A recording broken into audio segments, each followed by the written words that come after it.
great question about what changed.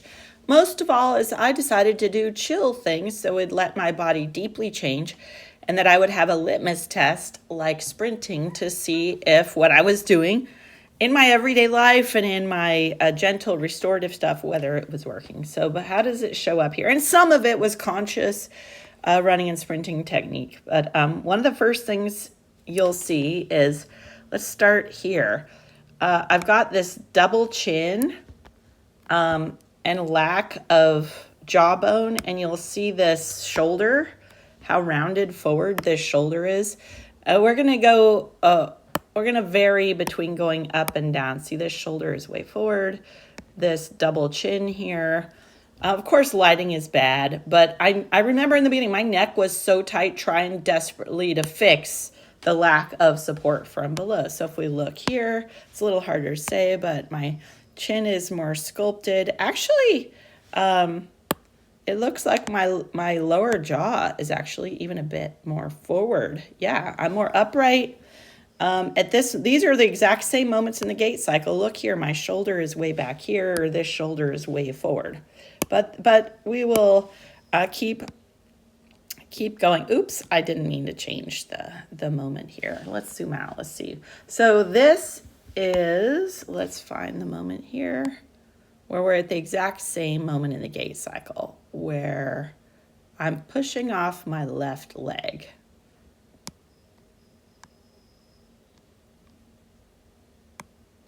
Pushing off my left leg. Let's see here. At this moment, pushing off my left leg. So I learned, in the above photo, my hips were so torn and injured. I didn't have any sense for how important it was for my knee to drive forward versus here we have this knee angle. But the knee driving forward has a lot to do with the arm driving back. There's no backward arm drive here. So this knee, of course, this knee can't lift because this arm is almost vertical. Let's clear that out. Also, it's hard to tell, but you wouldn't be able to tell till the next moment. But I had the inability to push off of my back toes, to really grip the ground and do a very assertive push. That helped this hip move forward or keep from sagging. I wish I had the front and back views because this foot pushing helps this hip lift up. This hip is just sagging down. My spine is locked. If you'll, basically my hips and shoulders in the above are locked and not able to rebound. And here you see my shoulders here are mostly moving slightly behind my midline. Here, let's see these shoulders move mostly in front of the midline, right, or of a midline. My shoulders are stuck and rounded. Here, my shoulders are open and they're able to travel behind me. So the mass in the back of my body can balance the mass in the front of my body. Let's check something out. Let's see. I should probably do one without so many clothes on, but someone asked me about my feet. Here I was duck-footed, rigidly high arches. And I'm not duck-footed anymore, but I still have rigidly high arches. Let's see if there's what that moment is. Can I find an equivalent moment? Come on, come on.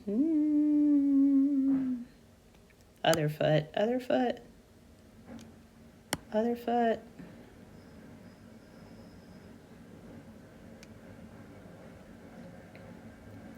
Well, of course, my stride is longer. My force I'm putting into the ground. But yeah, my foot is straighter. You can't quite see from this angle. But what's really part of the timing is that the foot hip timing, like the moment this foot doesn't have any ankle stiffness where my forefoot would land first. Like I'm just sinking into the whole foot all at once. So there's not any pre-tension. And there's, my hips are locked in one position. Let's just check. So let's just see where I am relative to my landing, my left foot landing. Is that my left foot? There, that's my left foot. So you see here on the bottom, I get this, my foot tension. I'm starting to meet the ground with some tension here so that my glute starts to engage before I fully put the weight on it. Let's check from my,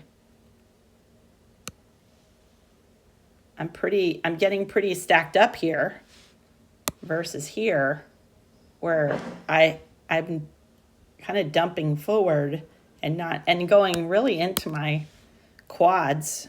Here I'm going more into my glutes because I'm behind there. So there's a lot more to it.